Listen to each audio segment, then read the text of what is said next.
रेहाना और रवि की शादी के बाद रवि के पास कुछ नहीं था।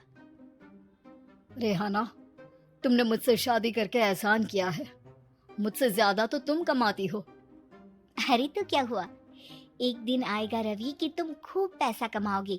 मुझे तुम पर पूरा विश्वास है। रवि और रेहाना खुद को स्टैंड करने के लिए पूरी मेहनत करते। रेहाना, मैं नौकरी नहीं करना चाहता हूँ। तो कोई बात नहीं, मैं नौकरी करके घर चलाती हूँ, तुम बिजनेस सेट करने की कोशिश करो। एक दिन रेहाना, तुम जानती हो, मैंने जो विज्ञापन बनाने वाली कंपनी खोली थी ना, उसे बड़ी ब्रांड का ऑफर आया है। अब हम लोगों के दिन प्यारे न्यारे हो गए हैं। मैं जानती थी रवि कि एक दिन तुम सेटल हो जाओगे। रवि का काम अच्छा चल जाता है। एक दिन वो रेहाना से कहता है, रेहाना, अब हम लोगों का बच्चा भी हो गया है। बहुत छोटा है वो, उसका ख्याल कैसे रखेंगे हम? कैसे क्या, मैं गांव से माँ को लेकर आ जाती हूँ।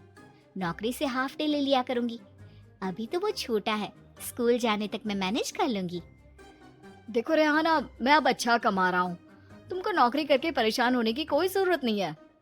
अरे कैसी बात कर रहे हैं, मैं अपनी लगी लगाई नौकरी कैसे छोड़ दूं?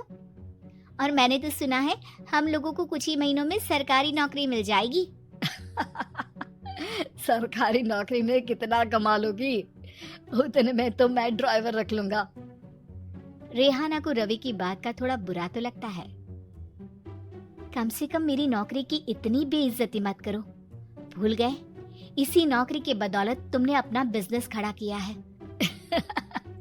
अरे वो तो मैं किसी के भरोसे भी कर लेता। देखो, अपने बच्चे को संभालो, घर का काम करो। अब बाहर जाती तुम अच्छी नहीं लगती हो। रेहाना रवि के कहने पर नौकरी तो छोड़ देती है, लेकिन अब बड़े से घर में उसकी कीमत किसी नौकर से कम नहीं होती। एक दिन रवि का दोस्त आता है। भाभी, हम लोग तो आपको तब से जानते हैं जब से आप लोग शादी होकर इस शहर में आए थे। आपकी बदौलत ही सारा बिजनेस खड़ा हुआ है। ये किस्मत तो आप ही की है भाभी। हाँ हाँ भाई, हमारी मेहनत तो कुछ है ही नहीं। अरे होगी, लेकिन भाभी की किस्मत के आगे कुछ नहीं। दोस्त वहां से चला जाता है, लेकिन रवि का गुस्सा 7वें आसमान में होता है। देखा कैसे बोल रहा था? अरे बिल्कुल अच्छा आदमी नहीं है ये। कैसी बात कर रहे हैं आप? प्रशांत भैया तो बहुत अच्छे इंसान है रवि। कैसे उन्होंने हमारे मुश्किल वक्त में हमारा साथ दिया था। अरे था पैसा तो साथ दिया, नहीं तो कौन पूछता है? रवि का व्यवहार पैसा आते ही अलग हो गया। वो बंदे को बंदा नहीं समझता। घमंड से घिरे रवि ने तो एक दिन हद ही कर दी। रेहाना, मैं अब तुम्हारे साथ नहीं रह सकता हूँ। क्या क्या बकवास कर रहे हो रवि? क्या कहना चाहते हो? और क्यों नहीं रह सकते तुम मेरे साथ? देखो, मुझे कोई और पसंद है और उसने साथ रहने पर बस यही शर्त रखी है कि मुझे तुम्हें तलाक देना होगा। रेहाना, जो कि एक स्वावलंबी महिला थी, उसने बिना देर किए रवि को कह दिया, कोई इश्यू नहीं, मुझे पैकिंग में 4 दिन का वक्त लगेगा, लेकिन तब तक मैं तुम्हारे साथ नहीं रहूंगी। 4 दिन के लिए तुम कहीं और शिफ्ट हो जाओ, मैं घर से निकलूंगी तो बता दूंगी।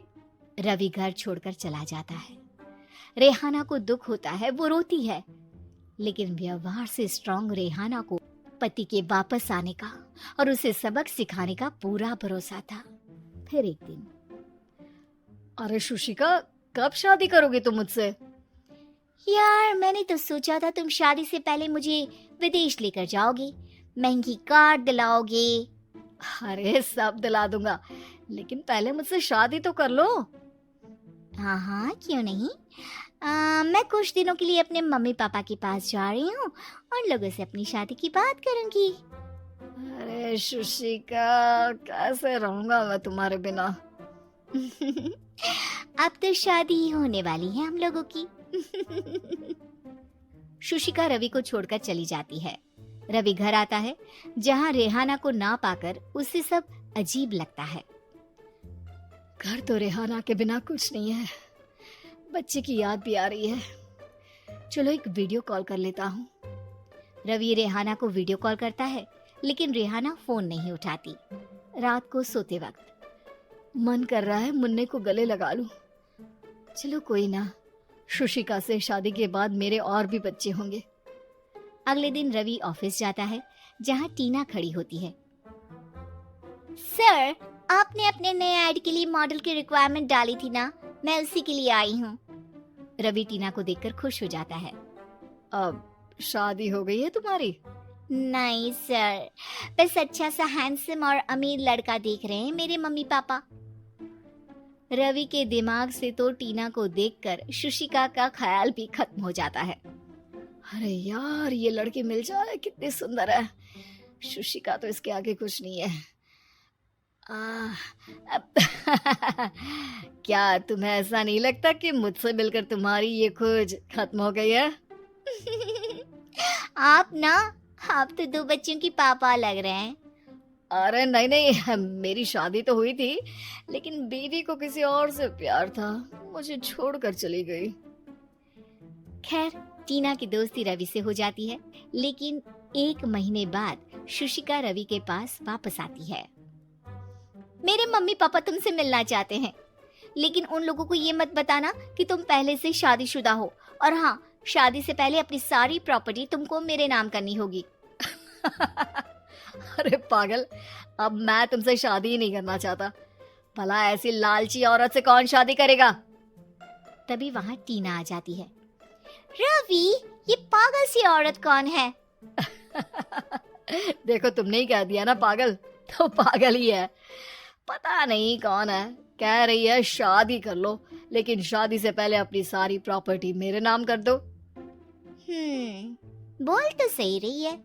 वैसे तुम जानती हो, मेरी एक सहेली है, उसके पति ने उसे पैसा आते ही छोड़ दिया, जबकि उसको खड़ा करने वाली ही मेरी सहेली थी। और मुझे भी भरोसा नहीं है। अगर मैं भी तुमसे शादी करूंगी तो तभी जब तुम मेरे नाम अपनी सारी प्रॉपर्टी कर दोगे। अरे हाँ हाँ, क्यों नहीं, बिल्कुल कर दूंगा। रवि और टीना की शादी की तारीख तय हो जाती है। वो अपनी सारी प्रॉपर्टी के कागज लेकर शादी वाली जगह पर पहुंचता है, लेकिन वहां टीना आती नहीं। रवि टीना को मैसेज करता है। कहाँ हो? सॉरी, मैं तुमसे शादी नहीं कर सकती, मुझे तुमसे भी ज्यादा पैसे वाला मिल गया। रवि को गुस्सा आ जाता है। वो गुस्से से सारा डेकोरेशन तोड़ रहा होता है कि वहां रेहाना आ जाती है। सर, क्या हो गया? क्या डेकोरेशन पसंद नहीं आई आपको? तुम यहाँ क्या कर रही हो? मैं यहाँ की डेकोरेटर हूँ। क्या आपको पसंद नहीं आई यहाँ की सजावट? रवि दौड़कर रेहाना के गले लग जाता है। मुझे माफ कर दो रेहाना। रवि रेहाना के गले लग जाता है और रेहाना टीना को थैंक्स का मैसेज